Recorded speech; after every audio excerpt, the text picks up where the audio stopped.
Good afternoon. My name is Ian Ross. I'm the Solicitor and Legal Advisor to Telford and Wrekin Council's Planning Committee. My initial task is to clarify and confirm which Planning Committee members are in attendance today. So, if I could call out members' names alphabetically and ask each to confirm that they are present. Councillor Ian Fletcher. Present. Councillor Janice Jones. Present. Councillor Terry Kiernan. Councillor James Lavery. Councillor Kelly Middleton. Present. Councillor Kuldeep Sahota. Present. Councillor Peter Scott. Present. Councillor Charles Smith. Present. And Councillor Chris Turley. Present.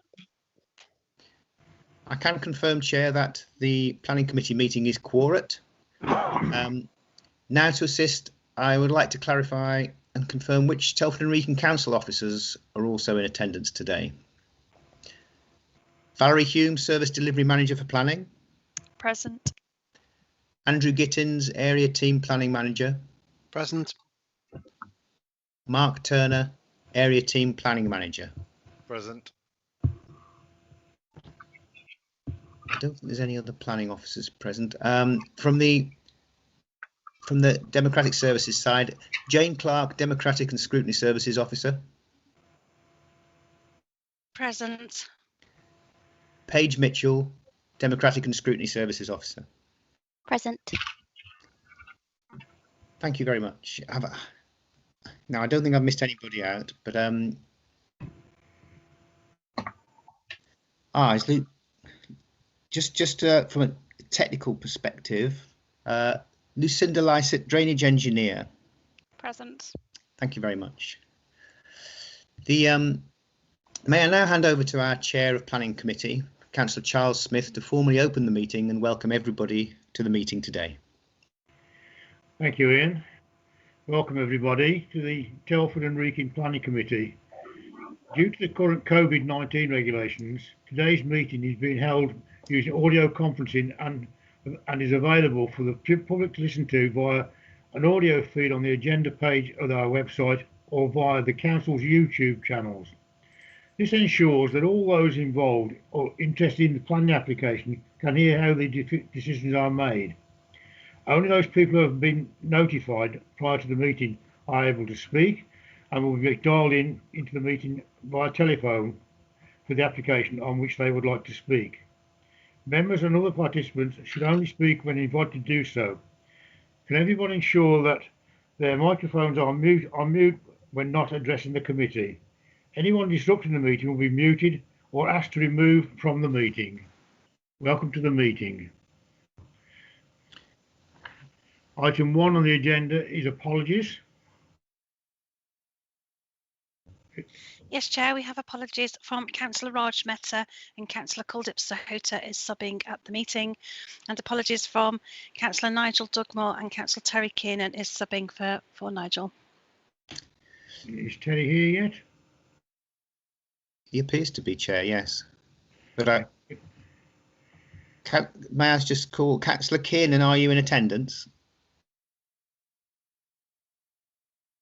I am. Yeah, say I am. Yes, I am.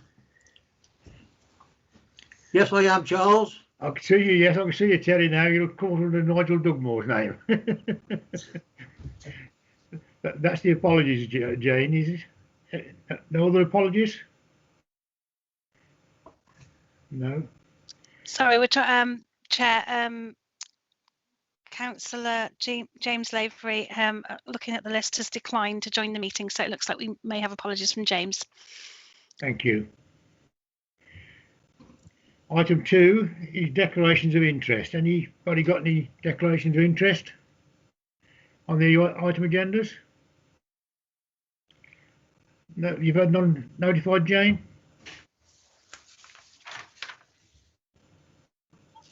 No, Chair, sorry, no, none have been notified in advance. Right. Councillor Scott. Yeah, just to mention that I'm a member of Newport Town Council, and their planning committee, but I've had no input whatsoever into 2020-0631. I didn't discuss it with them, and their own comments are nothing to do with myself. Thank you. Thank you. Ian, do you want to confirm the declaration of interest?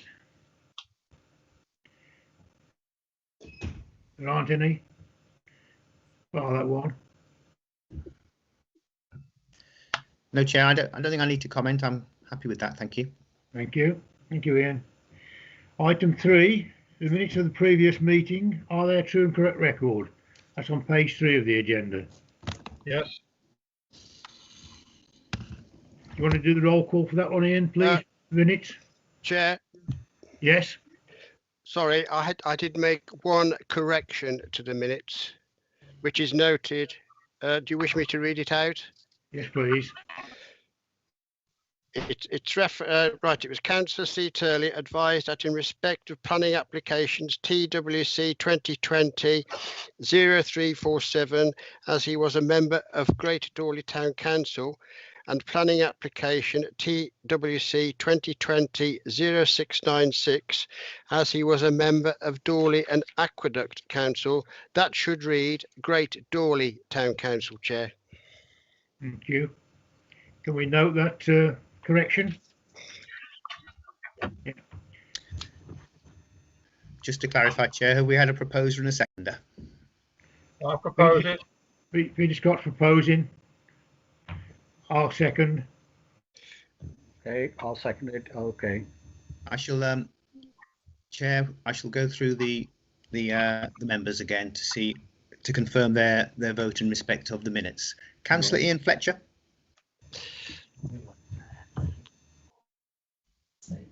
Right, 4. Councillor Janice Jones. Oh, Councillor Terry Kiernan. I wasn't there, so I couldn't. Thank you. We still don't have James Lavery, as far as I'm aware. Councillor Kelly Middleton. 4. Councillor Culdip Sahota. 4. Councillor Peter Scott. 4.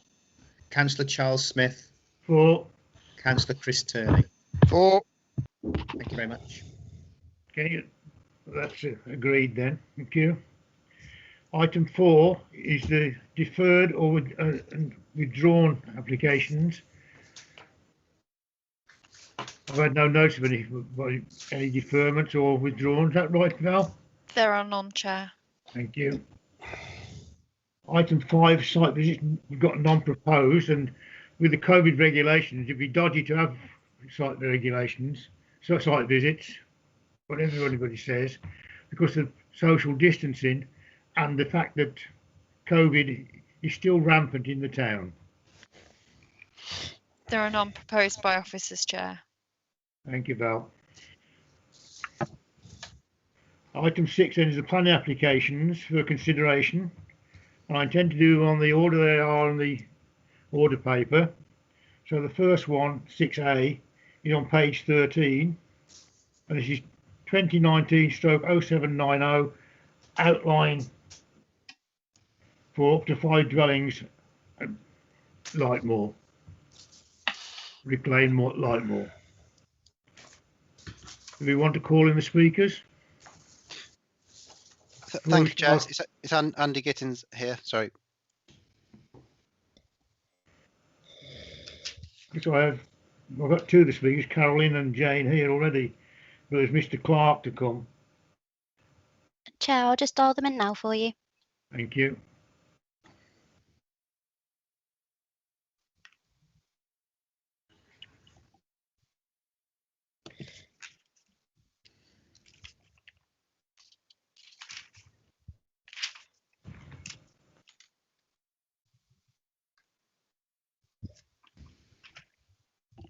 Hello. Unknown participant is now joining. Hello. Hello, Mr. Clark. Speaking. It's Councillor Charles Smith from the Planning Committee, Telford Wrekin. We're going to start and discuss your application soon, or sorry, your objection soon. Okay. Unknown participant is now joining. Right.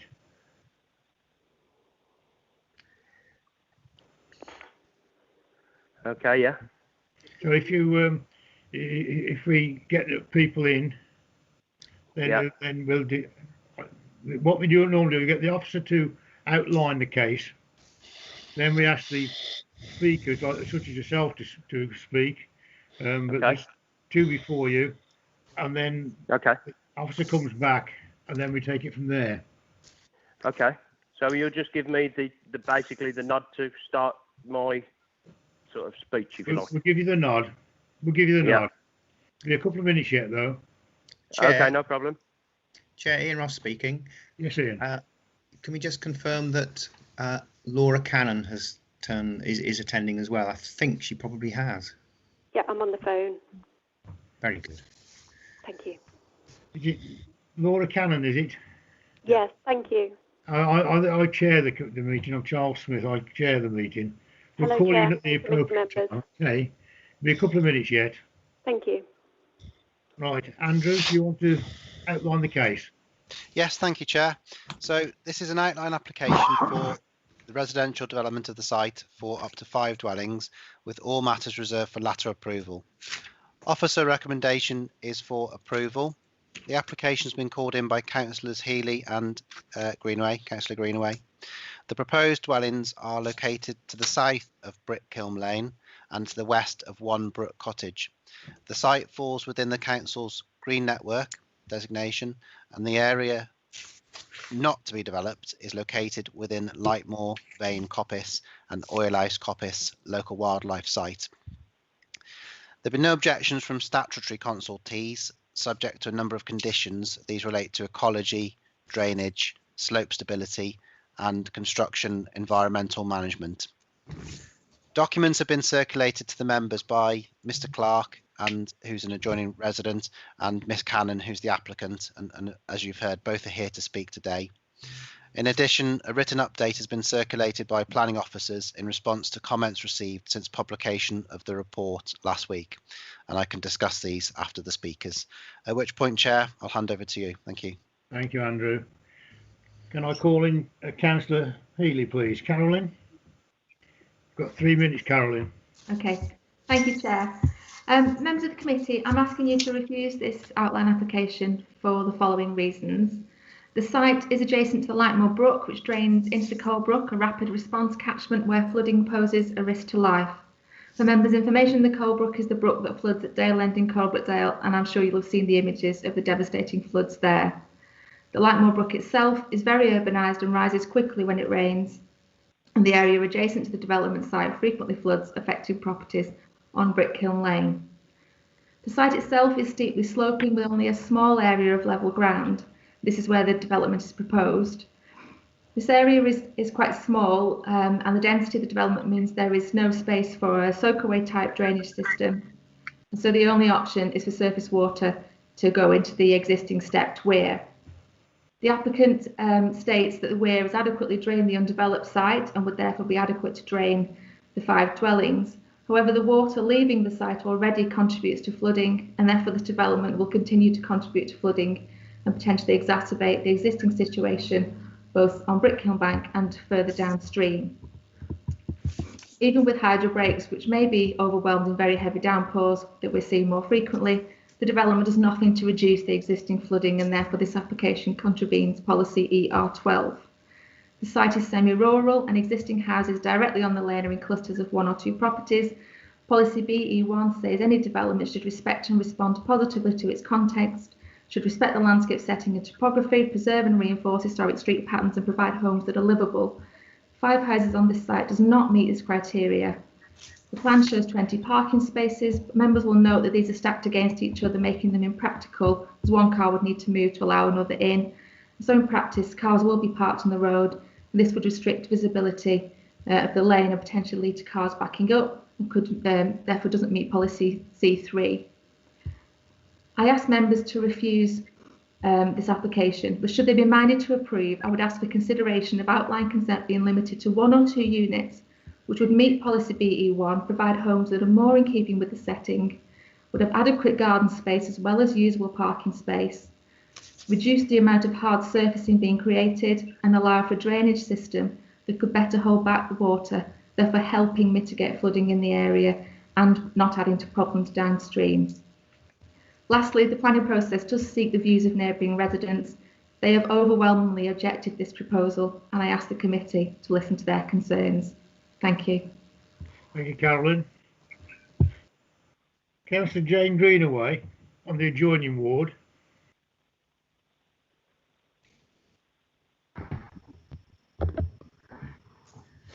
Thank you, Mr. Chairman. Mr. Chairman, members, thank you for giving me the opportunity to speak on this application on behalf of residents who live adjacent to this site and will be affected. The drainage from the site is a major concern.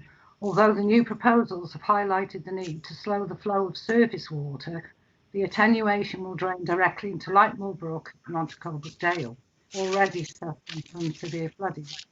This area is in flood zone 3. And residents of Brook Cottages have floodgates erected with the help of Telford Wrekin to divert water from entering their property, and this application proposes to add more. A soakaway system would prevent water directly entering the course, but due to the site stability, it's not an option. The site runs along Brickham Bank with a 12-metre wide building platform at best, followed by a 45-degree slope to the South Telford right away, a major walking route. The site has been identified as unstable, excuse me, and it's made ground and fill material. The report advised to avoid loading to the top, which could cause landslip. The new drainage proposal is to include a directionally drilled pipework across the length of the site through made-up ground, which is already a landslip risk. The only road access is off the A4169, the Ironbridge bypass, which serves 75 residential properties and Lakeview care home. As previously stated, the site is narrow and any construction vehicles or parked cars cannot be accommodated on site during the development period. This will be obstructing vehicles turning off the bypass, putting users at risk by being shunted from speeding vehicles regularly exceeding the 50-mile-an-hour speed limit. The area is isolated and access to public transport and play facilities are limited for existing residents, having to travel excessive distance to provision. The application does not provide any identified benefits. The area also sits within the green network and is wooded. Residents have very genuine concerns, so therefore I would ask that the Wrekin local plan policies, ER12 flood risk management, BE9 land stability, C1 promoting alternatives to the car, C3 impacts of development on highways, the NE6 green network, and NET tree, hedgerows and woodlands are taken into account to determine the outcome of this application. Thank you, Jane. I now call in Mr. Neil Clark, please. Good afternoon. My name is Neil Clark. I live at 1 Brook Cottage, which is the land adjacent to this application. With the full support of both our local councillors, Carolyn Healy and Jane Greenaway, I'm here to represent all the 80-plus homeowners of Brickham Bank in requesting the again refusal of this application, not least for all the same reasons that the committee have refused it before, but because majorly evidence of the land stability has not been proven. No pile drilling has taken place. In fact, when the ground survey was done, they said this could not be defined as the ground is so densely overgrown to ascertain the ground structure. The significant amendments of surface water drainage entering the brook via the highway ladder system has not been taken back to consultation. No one has considered the devastation that is happening now to houses, schools and businesses downstream from flooding at Colbrook Dale and Ironbridge, who certainly would be against any more water being offloaded onto them, as would myself and 3 other cottages that suffer flooding regularly as recent as June 2020, as my pictures show. New plans to build the houses on rafts involving pile drilling for up to 30 metres. Has this been consultation? Has a construction environmental plan been put in place as it's believed that on such a tiny strip of land, construction could not be done safely and sympathetically to its surroundings. And surely the ecological impact of these new amendments of pile drilling and boreholes need approval. Who would ensure that these amendments are stipulated and carried out? And also, the proposal of a huge retaining wall to the rear, has this been in consultation? And how would this be in keeping with its natural surroundings? Parking, the additional of 20 plus extra vehicles so close to the blind bend entrance of the 4169 will make negotiation even more dangerous and congested, particularly as we have regular emergency vehicles attending Lightmoor Care Home. Also, when we have within the region of 2,000 plus houses being built within a 2 to 3 mile radius of this site, do we really need to take away this tiny piece of green belt, which is the entrance and skyline to Brickkiln Bank? We think this application should be refused again, as surely it can only be for the profitable benefit of the landowner, not for the necessity of more homes. Thank you. Thank you, Mr. Clark. Neil? Can I now call in Laura Cannon, please, the applicant? Hello, Chair. Laura, you've got 3 minutes, Laura. Thank you. Chair and members of the Planning Committee, I live in the Gorge and I've lived here my entire life, and I'm very passionate about wildlife, and I thought it's best to alleviate any planning concerns myself. This proposal has been created to improve the status quo. From our first application, we reduced the number of houses from 9 to 5. We decreased the build area by 50%. We increased on-site parking per unit. We created communal parking spaces, which allowed them for deliveries and visitors, so as we future-proof any parking issues on Brickkiln Bank. We then upped wildlife enhancements, increased improvements for green network, and all this meant we had some space left over, so we now created a new habitat for lost protected species. This responded directly to local residents' feedback, and we resubmitted this new improved application. Our proposed development is designed to lay outside the local wildlife site, and it incorporates adjacent blue line boundary, which is 0.2 hectares in addition. This has got a planned woodland management plan. All enhancements are made as part of this application at a cost of £30,000.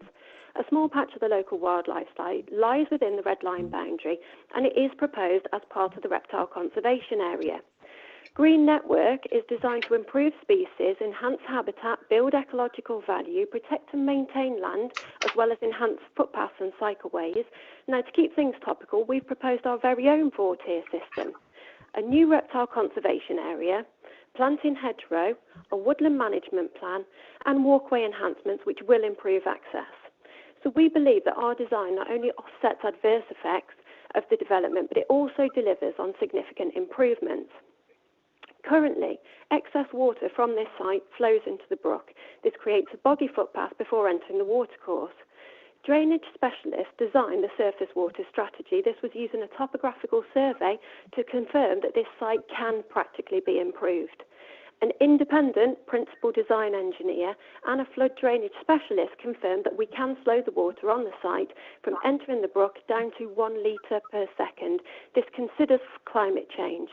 Additionally, the outlet point has been kept at 115 metres downstream from number 1 Brook Cottage. This further reduces any impact by location on the adjacent neighbour.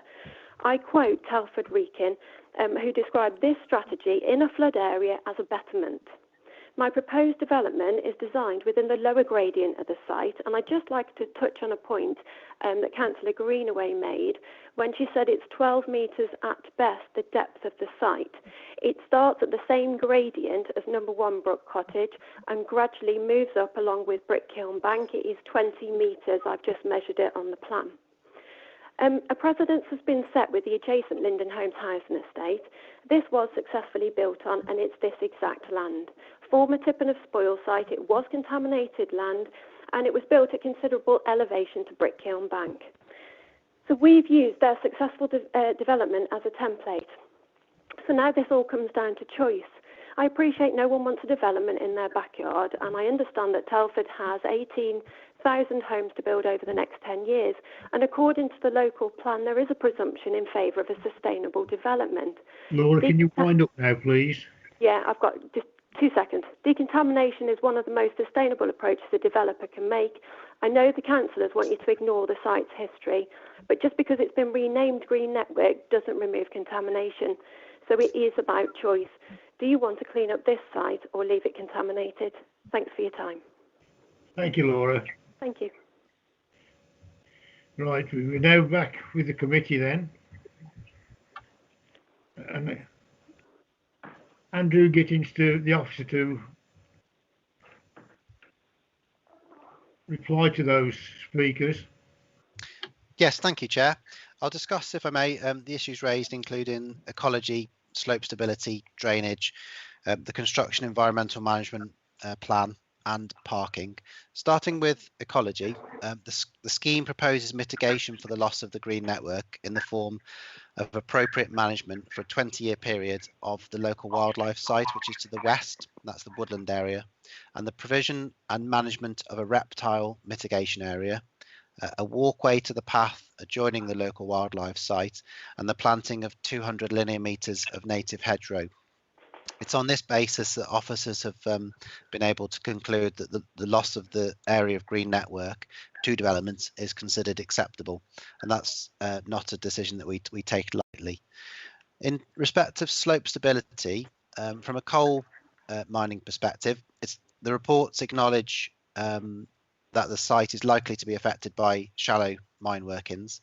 The coal mining risk assessment recommends that prior to the commencement of any development, that intrusive site investigations take place to determine the exact ground conditions and the presence or otherwise of shallow workings and as well as mine gas. The authors of that report state that if workings are encountered, it may be necessary to undertake a scheme of remediation such as drilling and grouting. Now, this is where I have to explain that when a developer comes to us, they can't do trial holes in the location where they're proposing the housing, you know, the exact foundations, for the simple reason that the planners or the committee members may turn around and ask for a totally different layout. So that would be weighted work. So it's certainly not uncommon for an application to come in with a coal mining risk assessment and a what we call a preliminary ground investigations. And the extra point I'd add is that this consent only seeks approval for the principle of the land being developed for residential, and that's for up to 5 dwellings. That's not to say that the members are being asked to give consent for the 5 dwellings in the location shown on the site plan. That's indicative only. So basically, the Coal Authority concur with the recommendations of those reports, and more importantly, I suppose, is that a permit would actually be required from them before any development were to take place, and that includes the actual intrusive investigations to find out what is under there. The report author has acknowledged that it's likely that piled foundations will be required, and they're the investigations that will take place. Turning to stability, a retaining structure is proposed to be positioned to the rear of the site, which would create the level platform for the houses, gardens and parking areas. This will be in line with the top of the existing slope, and it will be designed to avoid any future instability issues. Again, the exact details of that will be submitted at the reserve matter stage when we know where the layout of the housing is going. I won't speak too much about drainage because my colleague Lucinda Lysa is the expert and she's here. But just a brief potted history. The application came into the council in October 2019. We were examining a number of options to drain the site. That included CCTV investigation of the existing drain. It transpires that was a highways drain, and therefore that its use was discounted. So we turned to an alternative scheme, which was to connect into the stepped weir. This was formed part of the original scheme and consulted upon then. Our drainage engineer agreed that it's acceptable to drain into the stepped weir, subject to risk avoidance measures, and Lucinda can comment on them in more detail. And then just finally, in respect of the construction environmental management plan, again, because we don't actually know how many dwellings there will be or the layout of them, we can't require the developer to put a construction plan in place now, but because that will be dependent on the layout of the properties. In terms of highway safety during the construction, developers have to apply for road closures if necessary, or partial road closures, you know, if they need to do some work on one side of the road, so that the safety of that during construction will be assessed by the highway authority. And I think the last issue was about the parking. I would just say, based on the indicative scheme put forward by the developer at the present time, the local highway authority have no objection, and that's subject to the provision of visibility displays, requisite visibility displays of 43 metres by 2.4 metres back. So I think that's it from me for the moment, Chair, but happy to answer any questions. Thank you, Andrew. Before I ask any questions for you, I'll call in Lucinda, because drainage has been mentioned quite a lot at the moment. So Lucinda's a drainage expert. So Lucinda. Hello, thank you. Yep, just to be clear, I'm Lucinda Lyce. I'm one of the drainage engineers for Telford Wrekin Council who comment on planning applications. So there is a known flood risk in the area of the planning site. It drains into the Lightmoor Brook, as previously been mentioned, and that drains down into the Colebrook.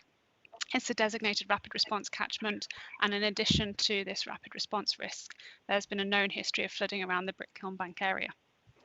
So this was all taken into consideration when we reviewed the planning site. When the site came in for this latest planning application in October, there were 3 drainage proposals submitted as part of that. Option 1 was to drain into the step weir, which we considered to be a highway system. Option 2 was to drain down the highway and connect in front of Brook Cottages. And option 3 was to connect into the attenuated system serving the old brickwork site, which also drains upstream of Brook Cottages. So those 2 were not acceptable based on sending water upstream to the known flooding pinch point in this immediate vicinity. The highway drain option was discounted on the principle of it being a highway drain. Now, we then investigated that further, confirmed it was a highway drain, and also confirmed that the site does not currently have a connection to that system. The reason we don't normally permit discharge into highway drains is because it could have a risk of highway flooding. It could compromise highway safety by pushing more water towards the highway, and also because we're not set up to manage sewage systems from new developments as part of the highway system. So we normally ask for them to be made public sewers. However, following the investigations into that system, we did confirm that a connection to the step weir would be lower down than the highway drain, and therefore not able to cause a issue, and also is open channel from that point, so it wouldn't need to be made a public sewer. The point of connection in terms of a system was therefore deemed acceptable. The rate of discharge is the other aspect of this, bearing in mind the flood risk immediately upstream and downstream. Now, the developer has been proposing a 1 litre a second restricted discharge. This is considered to be basically the minimum reasonable amount you can restrict discharge to from a site. And its impact on flood risk on such a flashy brook as the Lightmoor Brook will be minimal. I'm not saying you're not adding water into that system. At that point, the site is already, of course, draining towards the brook. It's immediately adjacent to it, but 1 litre a second is a very small rate to be adding in. Thank you. Thank you, Lucinda. It's open to the committee now to discuss. Who wants to go first?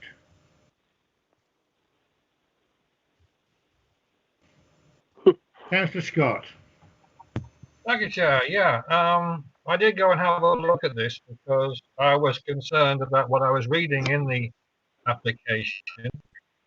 I feel there's too much doubt over the stability of this area to build on. I've heard nothing today that makes me think it's in the interest of the area at all to build on that slope. It also seems to me to be the wrong development in the wrong place. It'll affect the road. I can see that clearly. I cannot see how it can be improved, be stable from the back. That drop is, I mean, I'm no expert, but it's frightening to think the houses will be built there. I'm hearing about potential shallow mine working. The flooding is a concern. The drainage is a concern. I can see absolutely no reason to back this, and unfortunately, although I appreciate what's been said by the applicant, I could not support this in its current state. Thank you. Thank you. Councillor Sahota. Thank you, Chair. This is a tough one because the site is a difficult one, and where it is, and there's some of the issues that's been raised by the councillors, and such as the flooding and the history of flooding, and the areas are small, and the water problem, and of course there is that. But when I was reading it last night and this morning, and of course the drainage, which specialist officer has given us more information. There's no history of flooding or a rate of discharge, which he talked about. So I've been balancing it all up. And then of course, just one question before I decide one way or the other, Mr. Chairman. That boundary line between the green and the conservation and the others, is that very defined? I know the officer Andrew talked about it, but I didn't quite get it. That boundary line between the two. Can he put my mind at rest that there isn't any overlapping of the boundary into the green side or the green network, whatever the word is. And so that's one of my issues. He might have mentioned it, but I didn't quite catch that. And of course, I can understand where the councillors are coming from, because almost all the residents are opposed to it. And of course, we have to listen to the people as well.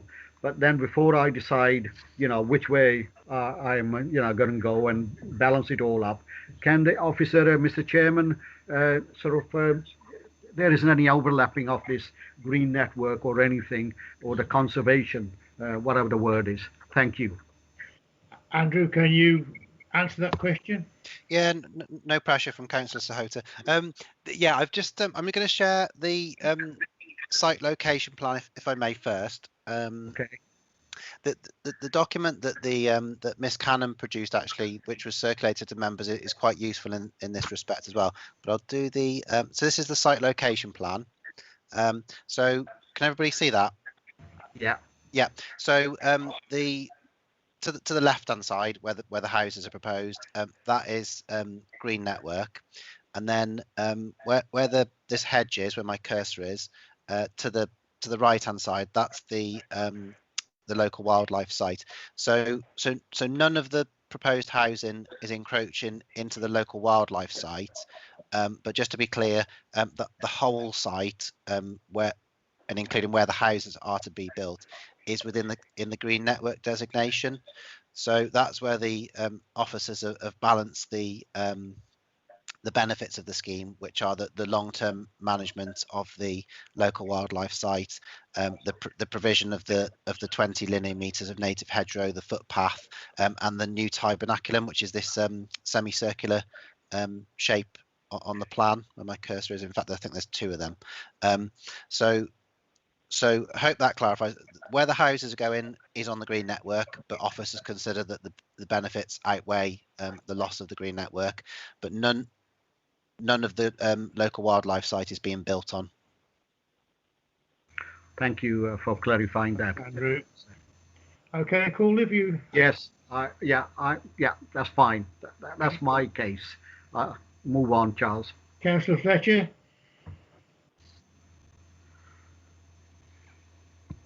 Sorry, Chairman, I thought Councillor Jones was before me. Right. I've had a close look at all this, and I note the comments from the residents and the local councillors.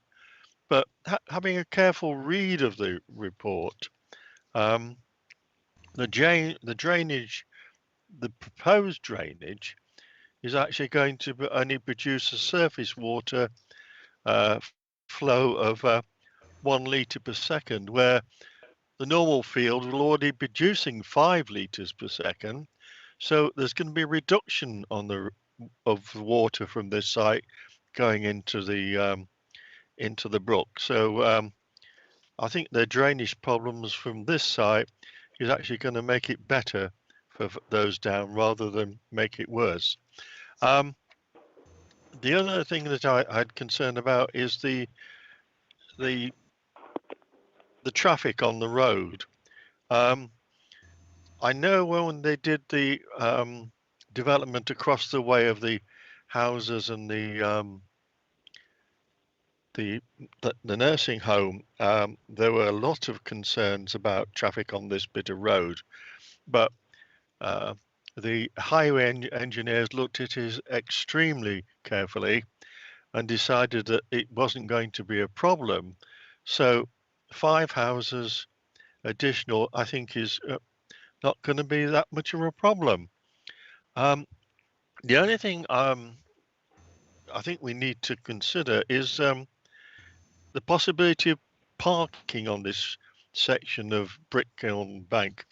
And I would have thought the highway officers would have thought about possibly of a traffic regulation order on this section of road, if it's that much of a problem. Can I ask, have they considered that, to alleviate any potential problems of parking? And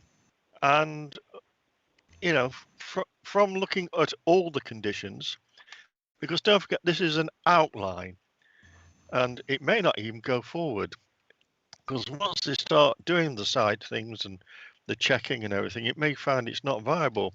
So I can't see really any problem with approving this. Thank you, Chairman. Thank you, Ian. I'll get Anne to answer your question in a minute or two. Councillor Jones. Thank you, Chair. I think a lot of my concerns have already been touched on, such as parking availability. Now, parking to me is not just for residents, and the areas I've looked at of new developments recently, when there are visitors or carers or different people like that come into the home, they're not accommodated for. And if you've got limited parking anyway, that can be a major concern in some instances. And it looks like that could be a major concern in this instance. Drainage, I mean, I'm lost with that one, I must admit.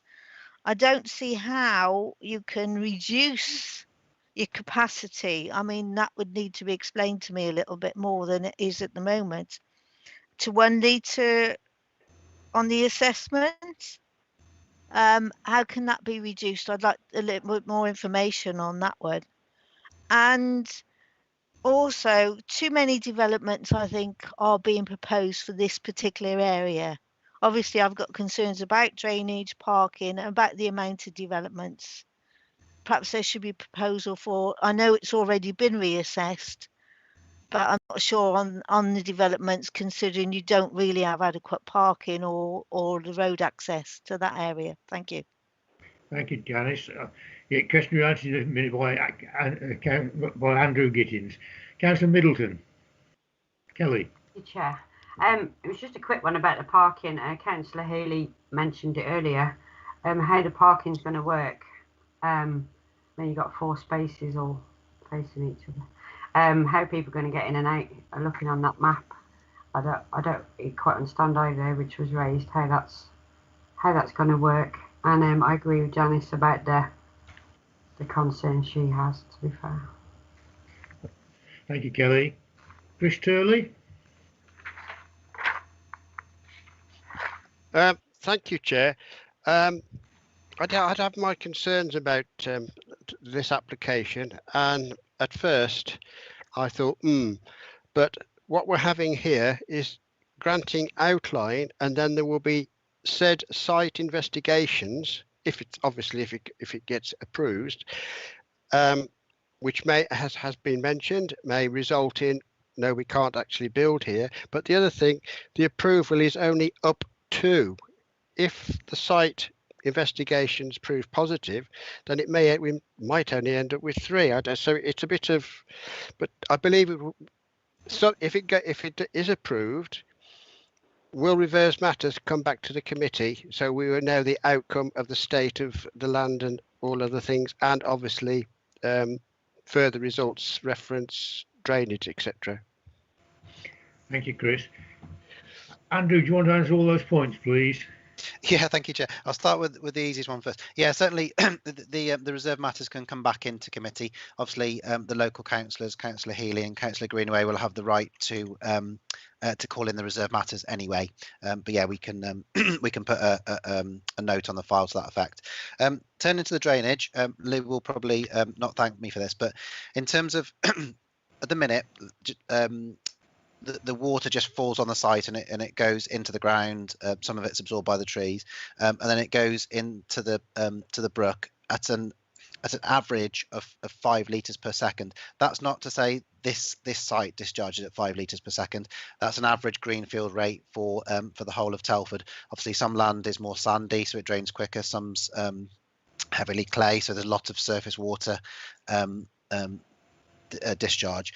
When a site is developed and obviously tarmac is laid and patios and roof tiles, the developer can capture that water in what we call a positive system and put it in a tank, and then that tank or the rate of it is restricted by the hydro break. So instead of it at the minute it all floods into the stepped weir at once or an average of 5 litres. When you've got this tank and the hydro break, that restricts it to 1 litre per second per hectare. I do acknowledge that in a developments can only cater for reasonable storm events, which I think are at the minute are 1 in 100 year plus 40% for climate change. Some of the storms we have do exceed that, but equally at the minute it will be going in it quicker than 5 litres per second if you have a heavier storm. Hopefully that clarifies for Councillor Jones, but if not, Lucinda can hopefully add to that. And then in terms of the parking, as Councillor Turley said, the indicative scheme before us shows 20 parking spaces. That's for 5 properties. The parking standards we'd be looking for would be 2.6 spaces per every 4-bed property, which equates to 13 spaces for 5 dwellings. So there's actually an over provision of 7 spaces. So I don't think I'm sharing the plan at the minute, but I can do. And for example, plot 1 proposes 4 parking spaces, so that would be an over provision of 1.4 spaces. Sorry, just sharing it now.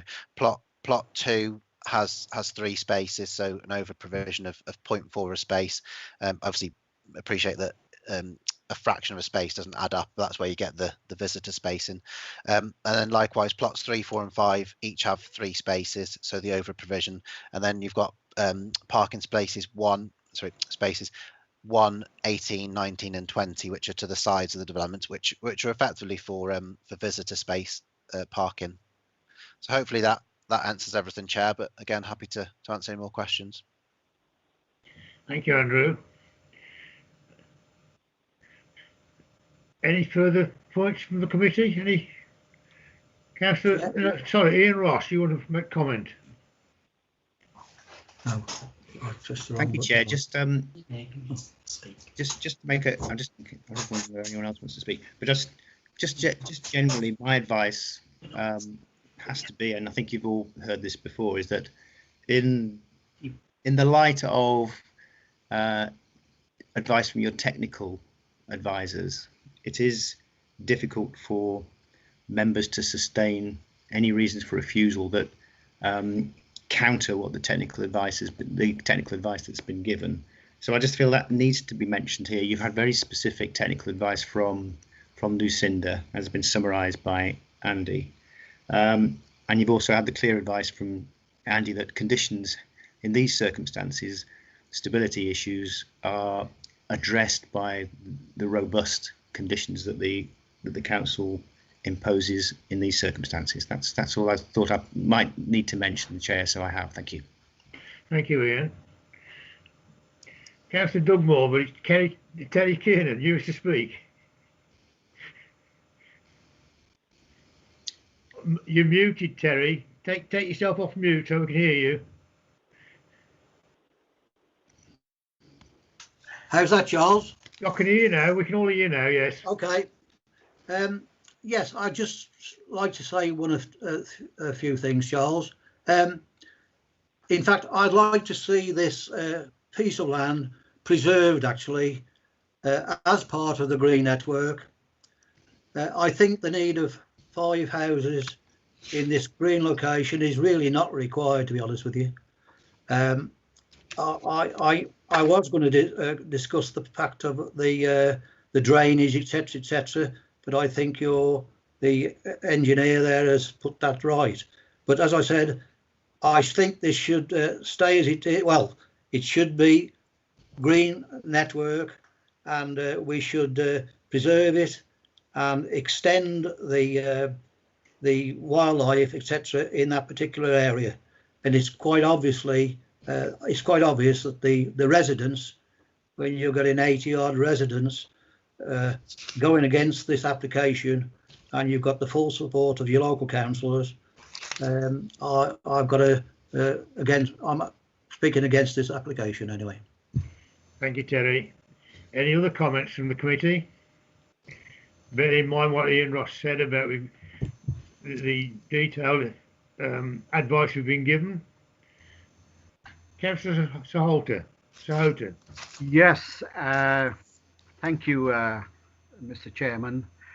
Yeah, this is the tough one, like I said, and given the two quite senior of our councillors are opposed to it, my judgment is that given the fact that this is just an outline planning application, given the fact that there are about 25-30 conditions, given the fact that we have an officer who specializes in drainage and has given us a very, very specific assurance, a very specific technical advice on those assurances and on all those information, I would like to go with a recommendation, and that I like to propose that we go with a recommendation.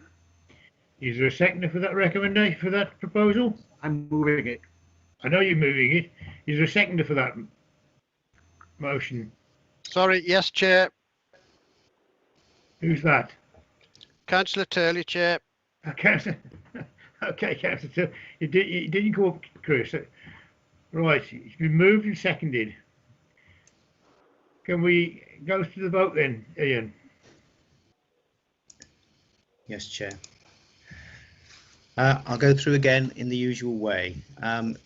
Could members declare their vote in this matter as regards the recommendation that's been put forward? Councillor Ian Fletcher. For the recommendation. Councillor Janice Jones. You muted, Janice. Sorry, against. Councillor Terry Kiernan. You're muted, Councillor Kiernan. You're muted, Terry.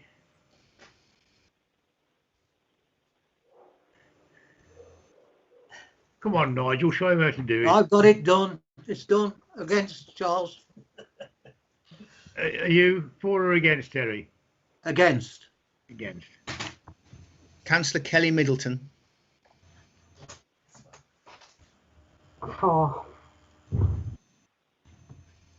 Councillor Kuldip Sahota. For. Councillor Peter Scott. Against. Councillor Charles Smith. For. Councillor Chris Turley. For.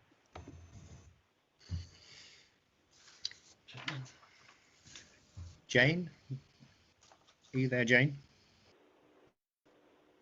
Yes, sorry, Chair, I was just trying to get it off mute. So we've got 5-3. yeah, 5 again, 5 for and 3 against. And So obviously the Jacob recommendation Slavery's not here. is carried. So that application is allowed. It's outline only, and it'll come back at reserve stage, as promised by the officer. Okay.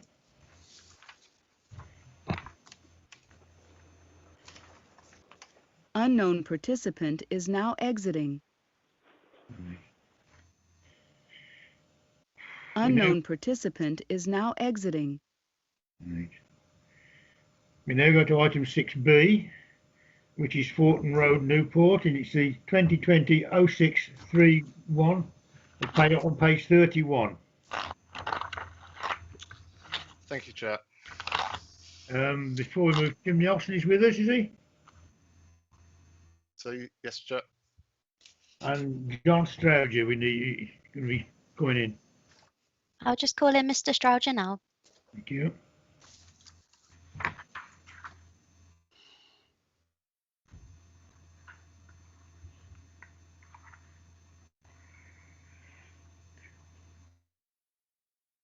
And just to confirm, Chair, that Councillor Nelson is also in the call. Yeah, right.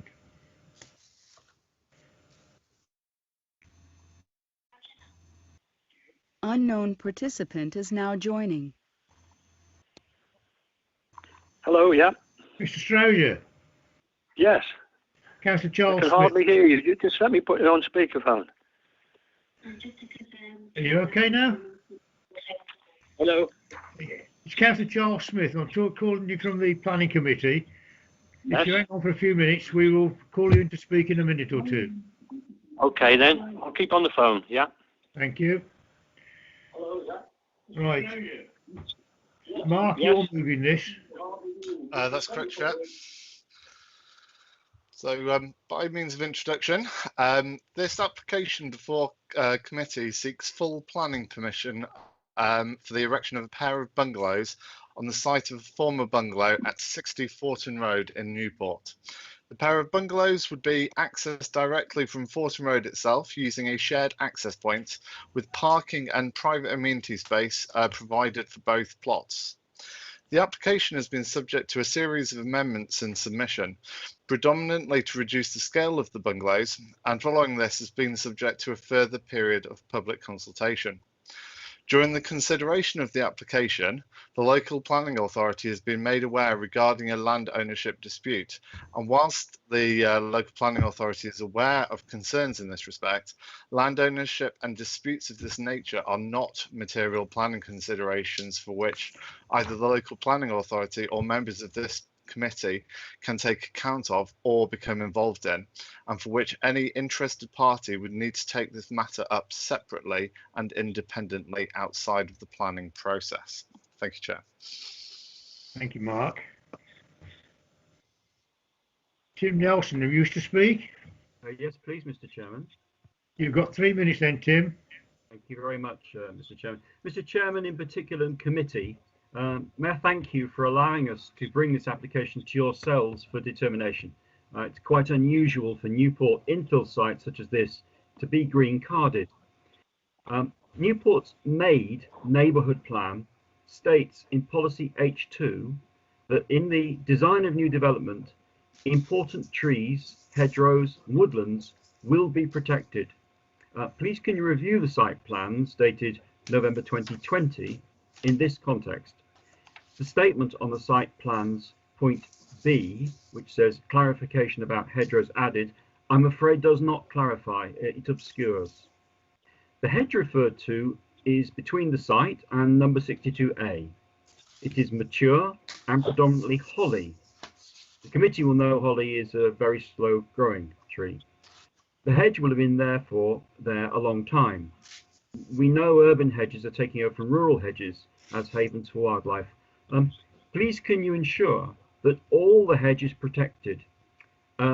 extending as it does in reality 1 metre from Forton Road, so that's the verge, to past the southerly wall of number 62A. The plans show the hedge truncated before number 62A. And this is very concerning because the plans infer parts of the hedge will be cut down. Please also note, committee, that there is a mature tree in the hedge which is not shown on your plans and which would be impinged by the plot 1 parking space shown nearest Forton Road.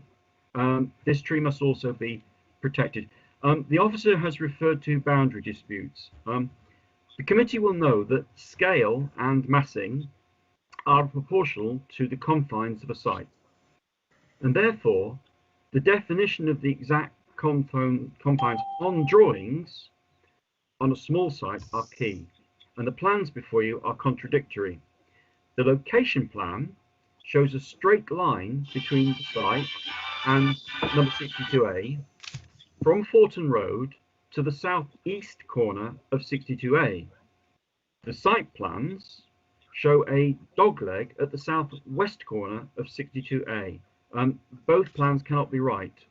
I am not asking the committee to determine the confines, and I'm not mentioning boundaries, but I do ask that the committee determine on precise information, which the plans do not show. Mr. Chairman, I would therefore normally request a site visit, which would confirm the points I'm making. However, Mr. Chairman, I absolutely respect your opening remarks about site visits, and I entirely understand in the context of COVID-19. So I just ask the committee to consider whether there may be other means of ascertaining the facts actually on the ground, which are not shown on the plans. And until you do, please do not approve the application. Thank you, committee and chairman. Thank you, Councillor Nelson. Thank you, Tim. Can I call in Mr. Strowger, please?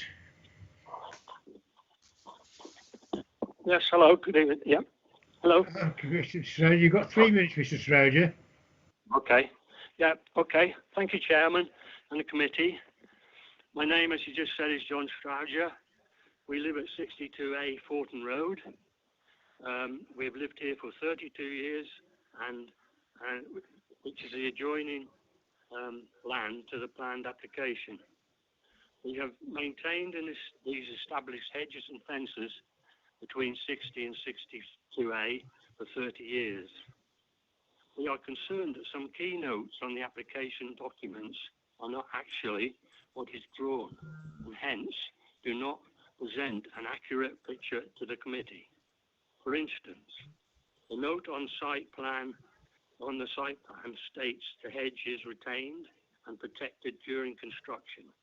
However, the hedge is drawn, cut off at the wall of 62A's brickwork, and an existing 6-metre fence is not shown.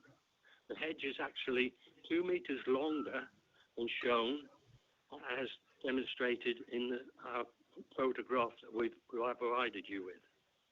The hedge continues from the front garden 0.7 metres, not very wide, from the brickwork of the house in a continuous straight line.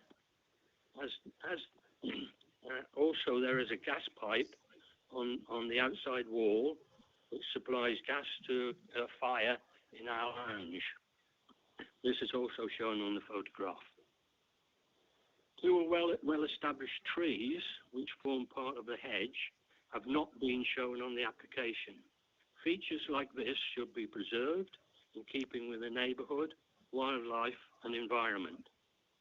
The width of the site is a key factor in this application, and we note that the straight red line in the location plan has been drawn as a dogleg along the brickwork of 62A on the site plan. This is not correct. It does not comply with the land registry records. The land registry documents on 60 and 62A show a straight line from a point A on the front of the house at Forton Road to a point B at the rear of the back gardens. The revised plans have 2 smaller bungalows, but there are no external dimensions shown on the internal layout drawings, although the note states A, added external dimensions.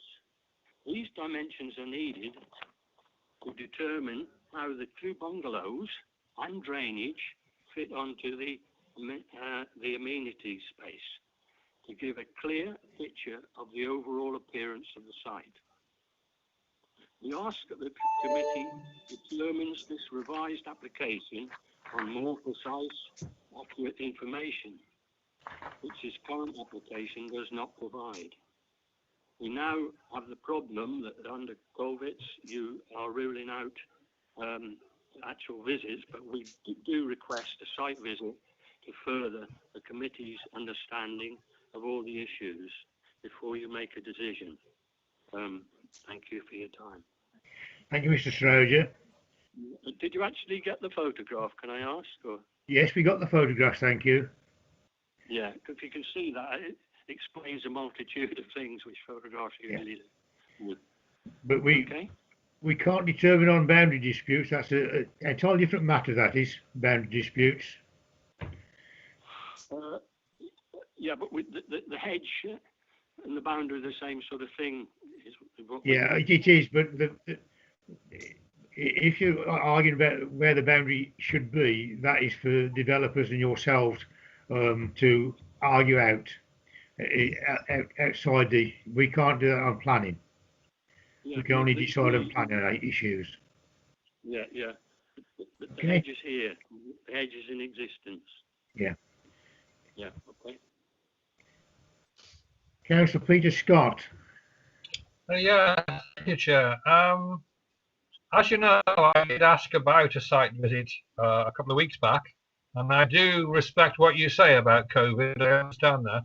I do think that members, first of all, should understand this application better before they make a decision.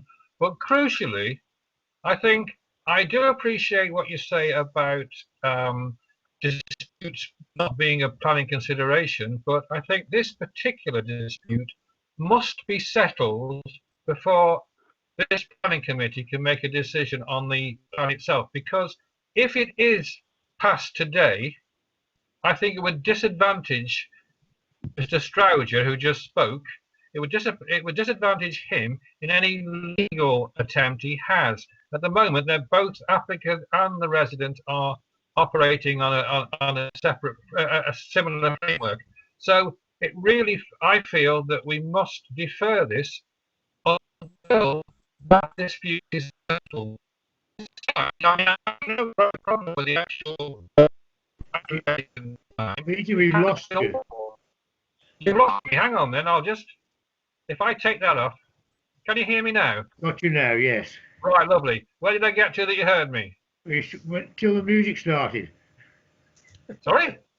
Oh, right, okay. Anyway, the whole point is, as I say, the application shouldn't be come before the committee, I feel, until this dispute is settled.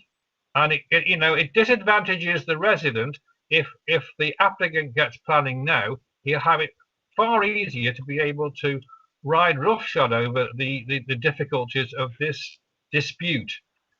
So really, I am proposing that we defer any decision on this until the legal argument is settled, simply because also the site has been down for a number of years for various applications. It can wait longer, but if we do pass it today, we disadvantage Mr. Strowger, and those items that Councillor Nelson put forward about the hedgerows also need sorting out. It's too soon to decide.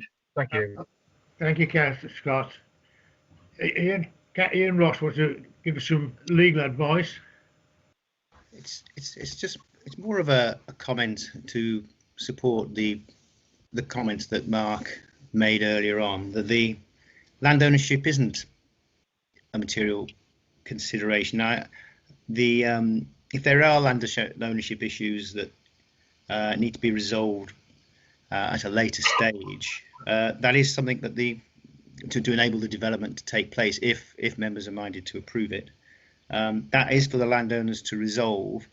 I understand the point Councillor Scott's making, but I think Well, for one thing, I think that the minute of this meeting will probably say it, along with the report, which already says it, is that the committee is not determining the land ownership issue. So I think that I'd like to think that the owner of the adjoining property could refer to those points in the minute to confirm if there is if a dispute that goes to the land registry is followed through, and the land registry themselves will have legal expertise here, and coupled with the record in the minute, you'd like to think that the material considerations that were taken into account by planning committee were not determinative of the boundary issue. So I'd like to think that might give some sort of comfort. Thank you. Thank you, Ian. Janice Jones, you wish to speak? Sorry. I was also going to say that I think we should defer this proposal on the grounds that there's some anomalies, i.e. trees and hedgerows that have not been mentioned in the actual plan or not very clear. And I think that perhaps we should do a site visit, or there should be more investigation into these trees, substantial trees that have developed, etc. And I think we need to investigate in full some of these anomalies before we make a decision on this one.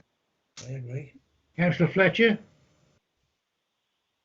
Thank you, Chairman. I must admit, following on from the submission by Councillor Nelson about the presence of trees in the hedgerow, which appear to have been omitted and could be adversely affected by the proposed development of the parking area, I think we should have a look at this one again and defer it.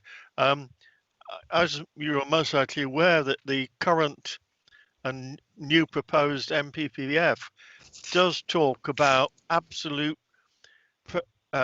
protection for trees and hedgerows, and they should not be damaged under any circumstances. So I think that we should defer this to one look at these trees and hedgerows to make sure that they're not being adversely affected by this development. And I'd like a report from the tree officer about the hedgerows and the trees present there. Thank you, Chairman. Thank you, Councillor Fletcher. Councillor Sahota? Yes, thanks, Mr. Chairman. I think, we keep on talking about the land ownership. If we don't decide one way or the other on this particular application, and we think, oh well, in the background there is a land ownership dispute, we are getting ourselves involved in that land ownership dispute, Mr. Chairman. I think that what we ought to do is a land ownership has nothing to do with it, like yourself and our legal advisor has said. And it should not be an issue at all. But sometimes, I think some of us are sort of thinking, oh well, because there is in the background, we should defer it, or for this reason or that. I think that would be wrong, and we might be getting ourselves into something else that this council, if we are not. So let's decide. The ownership is not our problem. It's whoever owns it, and then we have to decide on this. If the ownership, my only question would be, if the ownership in the future does change, and then does that application becomes null and void, Charles or Ian? Let's have it right. Application. I'll get the question answered in a minute, Cole. If I need Kelly, you want to come in? Yeah, a similar question is, can you actually give planning permission if we don't know who owns it? So that was my question. So it does make things more confusing, doesn't it? In my view, but I'm happy to take advice because I'm not 100%. But yeah, can we give permission to somebody you don't know who owns the land to get permission? I don't know, Ian. What do you think? Thank you, Kelly. Peter Scott, quickly, and then I'll remark Turner. Okay, thank you. I just to be clear, I feel we should defer this application until the ownership of the land is decided legally. That way we can give a fair appraisal of the application. Councillor Cottle, so how do you got your hand up again? Yes, sorry to come back again. Again, if we defer it on the basis of that, we are getting ourselves involved in the ownership, Mr. Speaker, and and I don't want to get involved in it. Okay. So for that reason, I just wanted to say I like to move the recommendation, Mr. Speaker, Chairman. Well, unfortunately, at the moment, we're not in a position to move the recommendation or do that. Mark Turner, you want to come back in? Thank you, Chair. In respect of the ownership and such of the site, so the applicant, through the submission of the planning application, has served the correct requisite certificate, which means that the council, when considering the planning application, is we have to kind of make a determination of the application as submitted based on the information provided. So that's what we, as a local authority and committee, must do, and that we can only do it based on the information that the correct certificate has been served. And again, it comes back to what I've stated, and Ian Ross, in respect to the legal advice regarding land ownership not being a material planning consideration, and isn't something for us to kind of consider. That the role of, or the application and the council's role, is to determine the application in front of us based on the information that we have, and that is again referring back to the certificate that's been served. In respect of, I think, a point that Councillor Middleton raised, it's when planning permission is granted, the permission lies with the land, so not the owner. So the permission would apply to the land. And then finally, it's in respect of the hedge at the minute. As I understand it, that hedge could be kind of works could take place to that hedge at any time without permission being sought. What we do have within the submitted plans is a plan which clearly shows the hedge from the front of the immediate adjoining property up to Fortin Road as being retained during construction. That is seeking probably the most visible part of that hedge from Fortin Road. So the character within the area through the retention of that part of the hedge would be maintained. So on that basis, we as officers didn't consider that to form a reason for refusal. Thank you, Chair. Ian Ross. Thank you, Chair. Yes, just picking up, I think it's essentially following on from Councillor Sahota's comment about getting involved in another dispute resolution. I think the boundary disputes can take a long time to resolve. To defer until the boundary dispute is resolved attaches an unpredictable timescale to the determination of the planning application, and also for the reasons that Mark has said several times already, it would be with reference to an issue that we're saying is not material to your determination. So I would not advise deferring and with reference to a process that the planning process has no control over, and which we've said is of lacking in relevance. Thank you. Thank you. Val, you want to come in? Val Hugh. Yes, thank you, Chair. Just building on that, effectively, that the applicant has then got a right of appeal if we do not determine the application, and then that will lie with the inspectorate for that non-determination. In that regard, the planning inspectorate will still also move and make a decision based on the information that they've got, so that this sits separately to the planning application. And it's just to reiterate, if land ownership is found to be in somebody else's land ownership, it doesn't mean to say the planning consent can go ahead. They need to have the full ownership. Any applicant, we have applications made all the time, made by other parties that do not own land. That specific part. As long as the correct certificates are served, we can then determine the application, and that's what we must do. Thanks, Val. Councillor Janice Jones. Thanks, Chair. I still have concerns about these trees, which seem to be some sort of anomaly within the plan. Can somebody confirm that they are affecting the plan, the proposal itself, or not? I'm not sure yet. Mark, can you answer that one?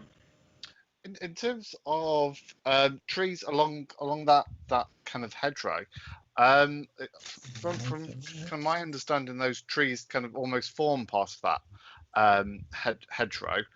So I could see no reason why they would be removed, but we could kind of seek kind of clarification or confirmations by means of condition to ensure any trees forming part of that hedgerow are also protected during construction. Okay. So that could probably be enhanced through the existing condition seeking the retention of that hedgerow. But the plan does also identify a number of kind of trees. I think it's, let me just check. It's within to the frontage of plot 1. It does also identify a series of 3 trees outside of the area identified for parking. Okay, thank you, Mark. Peter Scott, and then Chris Turley.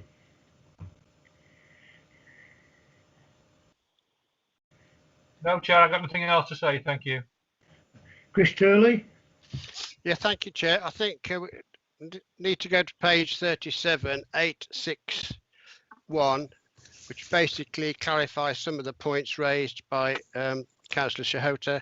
As discussed earlier in this report, the main issue raised as part of the consultation period was the boundary dispute between the applicants and owner of 62A adjacent to the site.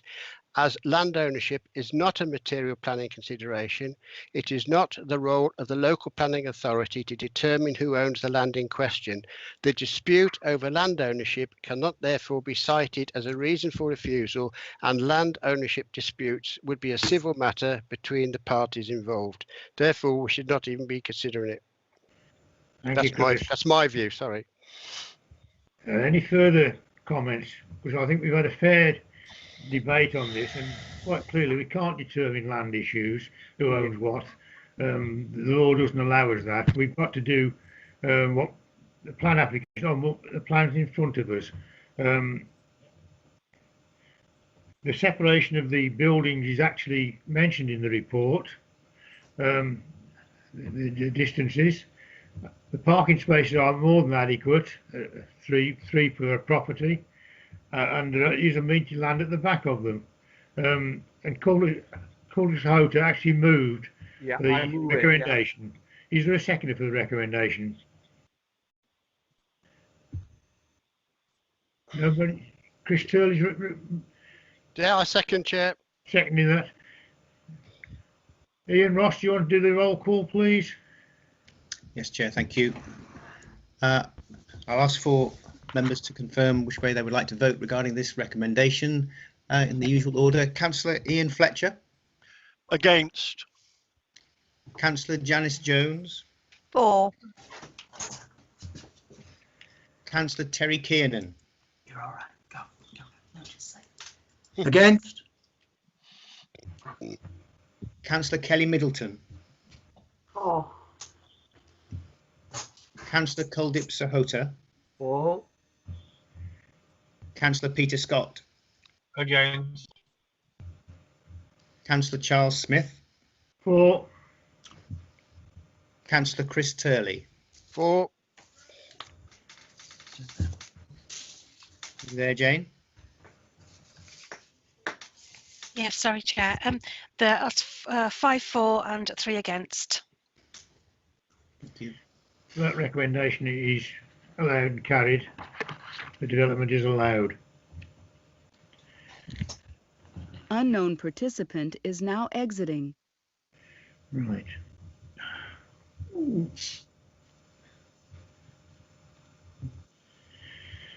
Right, we're now moving to item 6C, which is 2020/0987. This is the land between Collier's Way and Park Lane.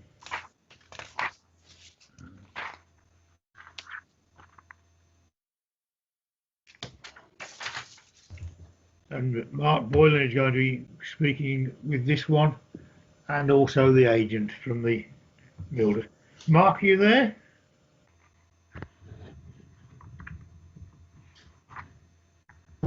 Yes, Charles, I'm here. Sorry. We'll call you in a few minutes then, Mark. Okay. Paige, can you get in the Mr. Adams or Miss Adams? I don't know. My writing's gone bad.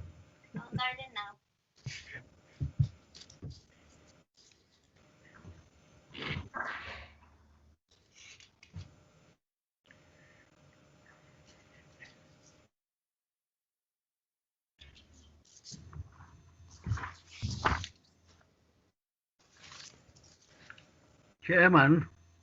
Yes, call him. Just over 1 minute. I'll be back in a minute. I've been drinking a lot of water. Wait there. We'll determine without you. Unknown Hello. participant is now joining. Hello, can you hear me? Hello, yes, it's Councillor Charles Smith here.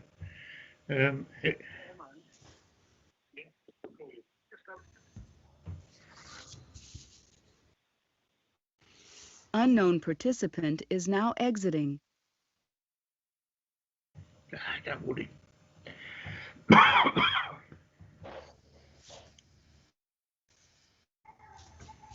Oh, we lost. Sorry, Paige. You might need to pull your microphone down. Sorry, can you hear me? Yeah. Yeah. I'm just going to try and call Mr. Adams back in because it looks like he's left. Yes, he said he left. Get him back in. Okay. Right.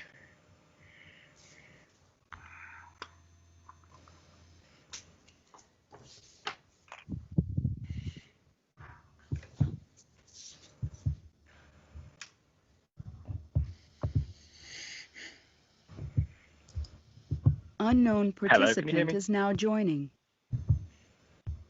Hello, Mr. Adams. Yes, hi, can you hear me? Yeah, I hear you. It's Councillor Charles Smith of the Planning Committee.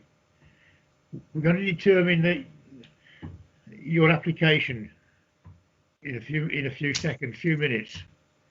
Can you stay on the Great, line, thank you. please? And we'll call you in a couple of minutes. Thank you, Chair. Thank you.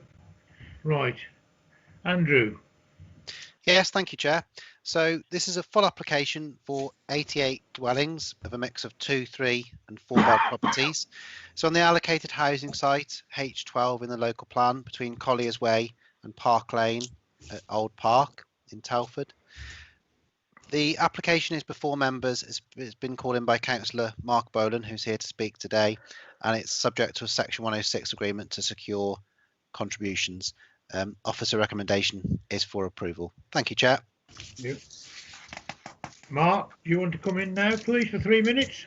Yes, that's fine. Thank you. Okay. Obviously, I've been involved since being elected as a councillor with this, and it's been an ongoing issue for years and years through the local plan, further plans put in, further approval, further developments, and I think the residents and myself looking at the application itself find it hard because obviously the consultation this time was done under lockdown. A lot of the residents weren't actually made aware because it was mainly on an online thing. So the plans have changed since last time we came to planning. The dwellings have increased again. They've removed one section of it coming off the main lane up Old Park Road, but the number of dwellings and the type of dwellings aren't in keeping with the area. The impact it's going to have on the residents that are already there is well, it's going to be a visual impact. It's going to have a natural impact, and obviously they're concerned with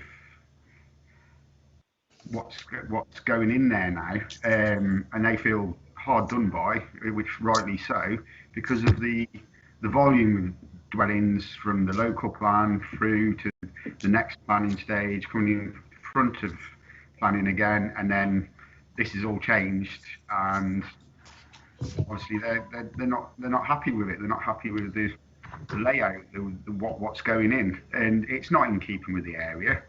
You know, they have paid a lot of money for their houses, and you know, I think it will impact on them, but it'll also impact on other areas.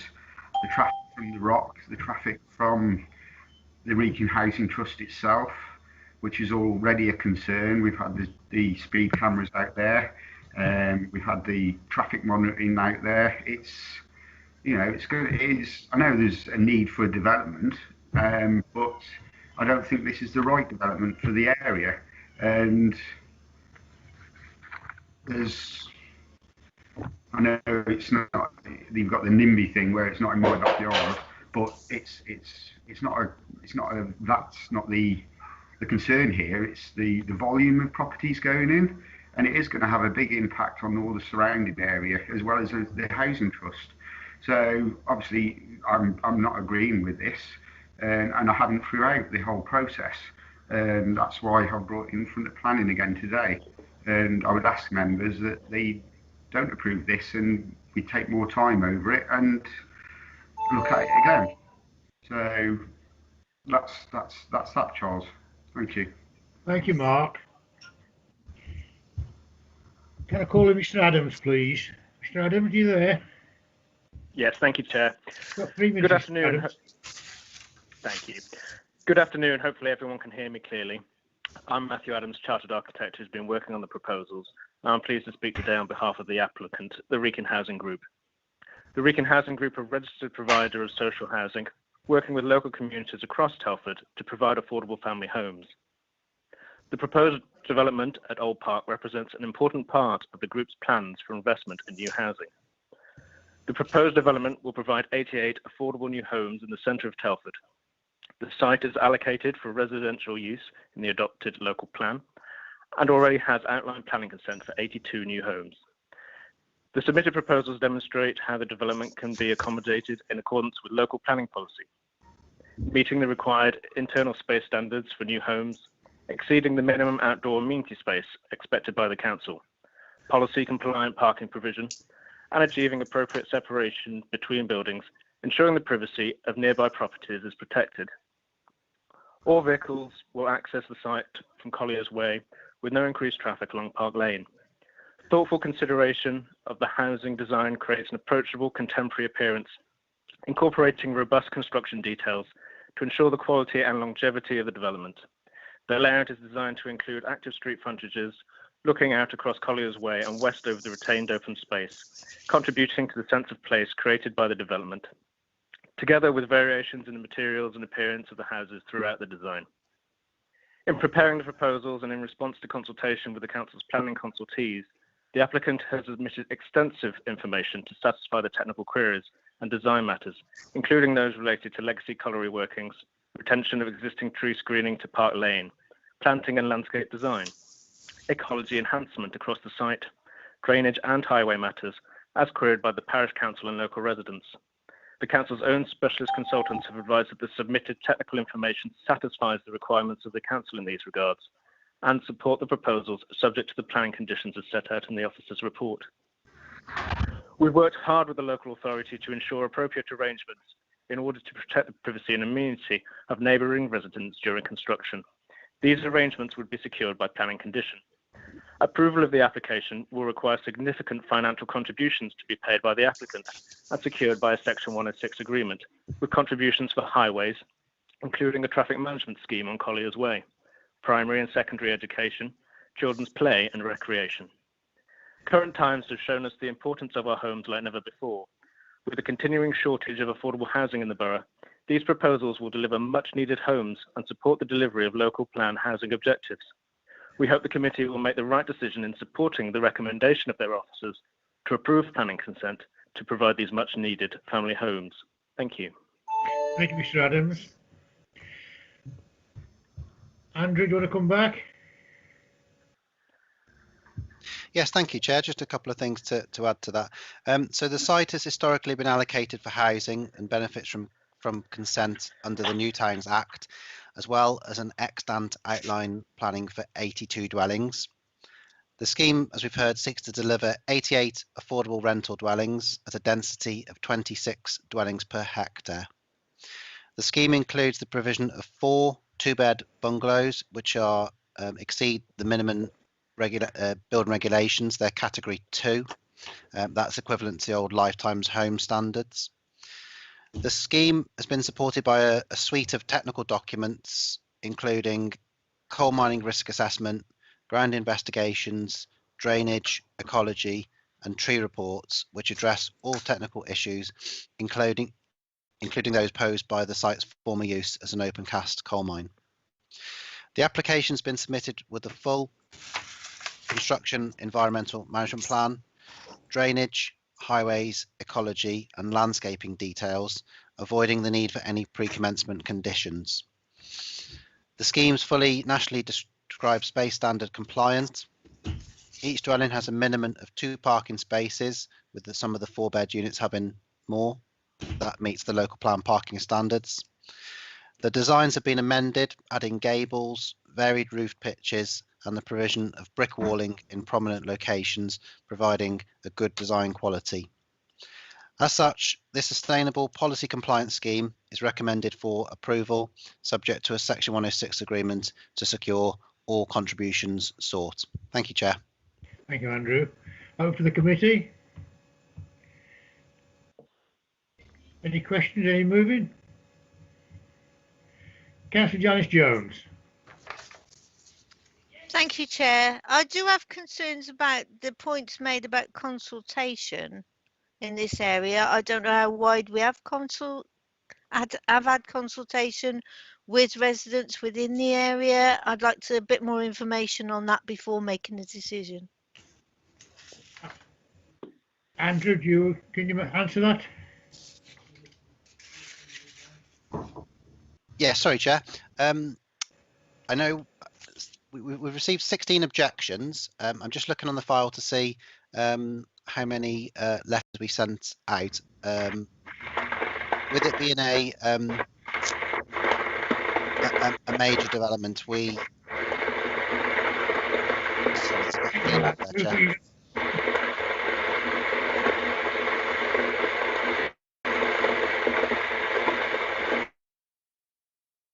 That's it. Thank you, Chair. We with it being a major development, we erected or displayed site notices and put notices in the paper. I'm not too sure if Councillor Bowden was referring to the consultation that Wrekin Housing Trust did, which, as any good developer would do, that they're encouraged to undertake community engagement prior to the submission of the application. I'm aware that they did run the plans past the some of the local residents. There's a residents association in this area. So in short, the planning application fulfilled all its statutory duties in terms of consultation, and that's regardless of the current situation. And in addition to that, I know Wrekin Housing Trust did their own consultation as well. Hope that helps, Councillor Jones. Okay. Anybody else on the committee? Sorry, can I just ask there, the 16 that you did have, the inquiries, what were they based on? Do you have the information there? When you say based on, sorry, Councillor Jones, do you mean what do they object on? Yeah. Oh, well, in the committee report, I appreciate you may not have it in front of you at the minute. The officers summarised that at point 7, the community consultation responses. There's a range of things. It's design, density, amount of development, the size of the properties, and the fact that they don't have garaging, the single tenure, which is the with them all being for affordable as opposed to a mix of open market.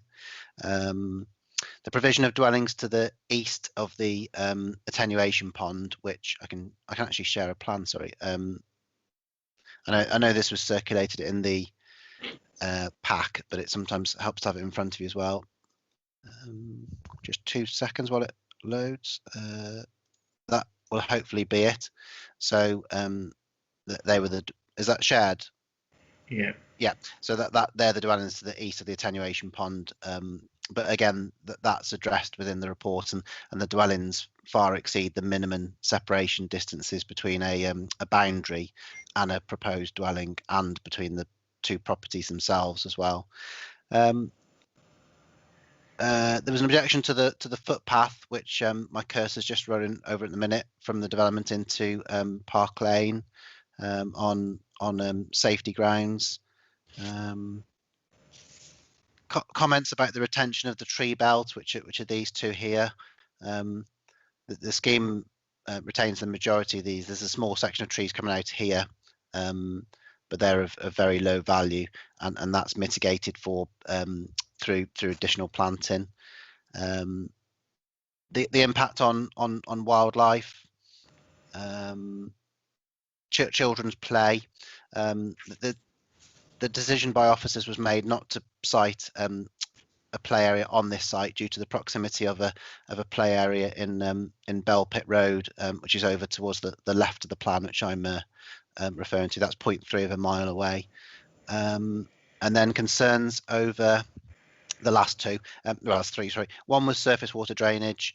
The other was parking along Collier's Way, which Councillor Boland spoke about, and highway safety.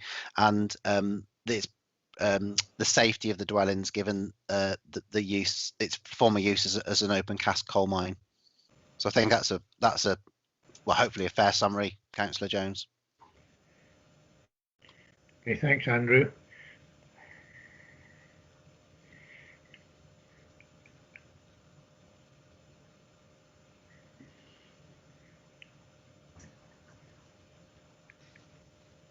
Can you take down the... Oh, sorry, Chair. That's it. Thank you. Councillor Boylan, I can't call you back in. You're not a member of the committee. If I allow you to come back in, I've got to allow the other person to come back in as well. No problem, Charles. Sorry. Okay. Councillor Turley. Sorry. Chris Thank you, Turley? Chair. I think we need to refer to page 57.822, where basically it has been mentioned the site benefits from residential consent under section 7.1 of the New Towns Act, and also the principle of development of the site for residential use has already been established. Thank you. Councillor Fletcher? Yeah, yes, thank you, Chairman. I've got two queries for the officer. The footpath between 12 and 14 Park Lane. I note that you're going to pay for some nice fencing at either side, but has that design been checked by the police on their safety by design criteria? Because I would think that would be a very good route for persons to go through for nefarious purposes. That's the first one. The second one is the other end of the site, where the road seems to connect through to Park Lane, though it does appear to have a tree in the middle. Is that a through route nearby the house, was it Franmere and plot 10? I'm worried about creating a through route there, which could increase the traffic and through the site. Is that going to be definitely sealed off so vehicles cannot get through? Thank you. Andrew, can you come back on those? Yeah, of course. Yeah, the route to the right of the scheme by the bungalows that goes into Park Lane, that would be for pedestrians and cyclists only. So I think it would be through the Section 38 Highways Adoption Agreement that we just have to make sure there's an appropriate route ball for the tree, with it being surrounded by hard landscaping. So no cars definitely through there. It's just a pedestrian and cycle route. And then in respect to the secure by design, the police do comment on the applications, although they don't comment in particular detail on each scheme. Although I'm going off memory here, but I understand that Wrekin Housing Group do apply for secure by design for elements of the scheme. So and we've also there's a very small annotation actually. I think your concern, Councillor Fletcher, was about people on foot. What we have done in recognising that we don't want people going through there on motorbikes, part of the highways agreement would be that there'd be some form of staggered gate or some detail to stop people getting through on a motorbike, but it wouldn't stop people on a push bike, which you can put on its back wheel and it makes it shorter, doesn't it? Or on foot, or the pushchair, you can get through there. So, thank you. Okay, any further points? Bear in mind this was actually given outline permission last March. Can we move the recommendation, somebody? Yes, Chair. I'll move the recommendations and conditions, etc. Chair. Is there a seconder for that? I'll second it. It's Tom. Kenny Keenan, is it? Yeah. Okay, it's been moved and seconded. Ian Ross, can you do the roll call, please? Yes, Chair. I'll just get the list up. In the usual way, with regards to recommendation, I'll go through the councillors. Councillor Ian Fletcher. Approve the recommendation. Thank you. Councillor Janice Jones. 4. Thank you. Councillor Terry Kiernan. Approve, please. Thank you. Councillor Kelly Middleton. 4. Thank you. Councillor Culdip Sahota. 4. Thank you. Councillor Peter Scott. 4.